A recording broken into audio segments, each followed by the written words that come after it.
Hi friends, welcome. ఈ movie Jio హాట్స్టార్లో తెలుగులో కూడా స్ట్రీమింగ్ అవుతుంది. డబ్బింగ్ సూపర్ ఉంది. ఫ్యామిలీతో కలిసి కూడా చూడొచ్చు. అడల్ట్ కంటెంట్ ఎక్కడా లేదు.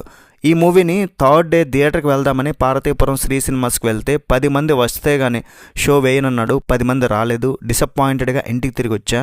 హాలీవుడ్ మూవీస్కి ఇదేనా ఆదరణ అనుకున్నా.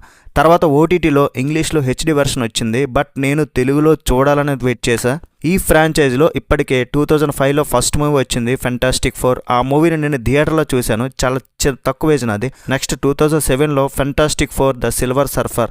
మళ్ళీ 2015లో ఫెంటాస్టిక్ 4 రీబూట్ చేశారు, కానీ అది పెద్ద సక్సెస్ అయితే అవ్వలేదు. మళ్ళీ ఇప్పుడు మార్వెల్ సినిమాటిక్ యూనివర్స్ నుండి ఈ మూవీ. డబ్బులైతే బాగానే వచ్చాయి. 200 మిలియన్స్ పెడితే 500 మిలియన్స్ కలెక్ట్ చేసింది. మరి ఓవరాల్ మూవీ నాకు ఎట్లా అనిపించింది అంటే మాత్రం ఇట్స్ ఫెంటాస్టిక్ భయ్య. నాకైతే మూవీ అయితే నచ్చింది. మరి ఇండస్ట్రీ హిట్, బ్లాక్ బస్టర్ అని చెప్పను, కానీ నాకైతే నచ్చింది. బాగానే తీశారు. ఫెంటాస్టిక్ 4 గురించి మీకు ఆల్రెడీ తెలుసు. స్టోరీ కూడా రెగ్యులర్ సూపర్ హీరో మూవీస్లలో స్టోరీ, దాన్ని కొంచెం డిఫరెంట్గా ప్రజెంట్ చేశారు.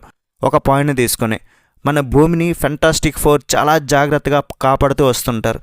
అయితే అంతరిక్షం నుండి సిల్వర్ సర్ఫర్ వచ్చి ఈ భూమిని మింగేయడానికి గెలస్టన్ వస్తున్నాడు, చనిపోవడానికి అందరూ సిద్ధంగా ఉండడని ఒక వార్నింగ్ ఇచ్చి వెళ్ళిపోద్ది. మరి ఫెంటాస్టిక్ 4 అందరూ కలిసి ఎక్కడో ఉంటున్న ఆ గెలాస్టన్ దగ్గరికి వెళ్ళి వాడికి ఏం కావాలి, వాడితో మాట్లాడడానికి, కొంచెం సెటిల్ చేసుకోవడానికి వెళ్తారనమాట. మరి తర్వాత ఏం జరుగుద్ది అనేది స్టోరీ. రెగ్యులర్ సూపర్ హీరో మూవీస్లలో భూమికి ఏదైనా ఆపదొస్తుంది, సూపర్ హీరోస్ కాపాడతారు, ఇదే స్టోరీ. కానీ ఇందులో పెడ్రో పాస్కల్ అండ్ వెర్నెసా కిర్బీ వీళ్ళిద్దరికి ఒక బాబు పుట్టబోయినట్లు తెలుస్తుంది కదా. ఆ బాబుతో ఈ స్టోరీని కనెక్ట్ చేశారు. అది కొంచెం డిఫరెంట్గా ఉంది.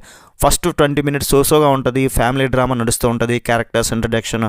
ఎప్పుడైతే ఆ సిల్వర్ సర్ఫర్ భూమి మీదకి వచ్చి వార్నింగ్ ఇస్తుంది కదా, వీళ్ళు మళ్ళీ స్పేస్కి వెళ్ళినప్పుడు అక్కడ ఒక యాక్షన్ సీన్ వస్తుంది భయ్య. అది ఎక్సలెంట్ ఉంది. అక్కడ వచ్చే విఎఫ్ఎక్స్ ఓక్ అయితే సూపర్ ఉంటాయి. ఆ గెలాస్టన్ వాడు కూడా చాలా భారీగా ఉంటాడు. 7 కొండల వెంకన్న స్వామిని చూసినట్టు అనిపించింది నాకైతే. ఆ డిజైన్ అట్లా చేశారు. అయితే అది అయిపోయినాక మరీ ఎక్కువ యాక్షన్ అనేది పెట్టలేదు. అండ్ క్లైమాక్స్ కూడా యాక్షన్ సీన్ అంతా ఓకే, బాగుంది.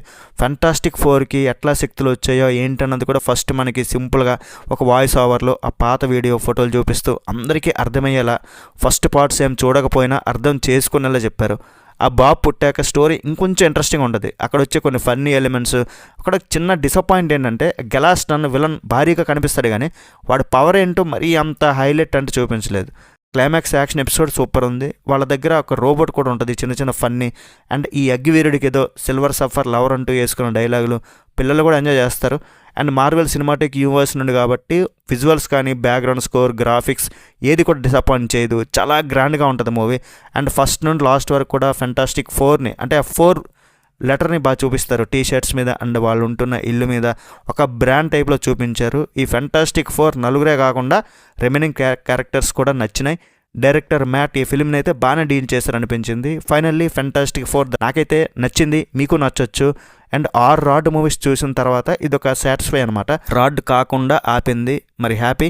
మరి ఓవరాల్ రేటింగ్ ఇవ్వాలంటే మాత్రం ఈ మూవీకి 3.25 out of 5. That's it guys. Review నచ్చితే ఒక లైక్ చేయండి చాలు. నెక్స్ట్ వీడియోలో మళ్ళీ కలుద్దాం గైస్. బై బాయ్ అండ్ జై హింద్.